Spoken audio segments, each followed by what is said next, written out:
तर आजचा बेत होता वांग्याचा. मी वांग्याची भाजी करेपर्यंत नाना पण शेतातून दूध घेऊन परत आले होते. दूध गरम होईपर्यंत नानींनी भाकरी टाकल्या.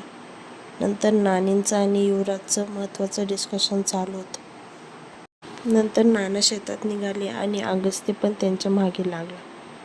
मग नाना त्याला थोडंसं फिरवून आणण्यासाठी शेताकडे घेऊन गेले.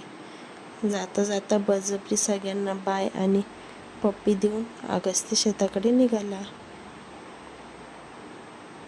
अगस्त्य शेतात गेला याचा फायदा घेत युवराजने कुल्फी खाल्ली. नंतर आम्ही पण थोड्या कामासाठी बाहेर गेलो होतो. युवराजची मस्ती चालूच होती. मग संध्याकाळी अगस्त्यचे सगळे मित्र घरी जमले होते व त्यांनी स्पीकरही आणला होता. स्पीकरवर गाणी लावून अगस्त्य आणि त्याच्या मित्रांची चांगलीच मैफिल जमली होती. सगळ्यांनी डान्सचा खूपच आनंद घेतला.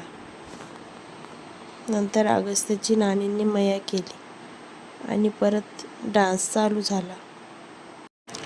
डान्सची मैफिलमुळे अगस्त्य खूप दमला होता. मग सगळे मित्र गेल्यावर अगस्त्य पटकन झोपला. मग अगस्त्य झोपल्यानंतर आम्ही हळद मीठ आणि अद्रक उकळून पिले व आम्हीही झोपण्याची तयारी केली.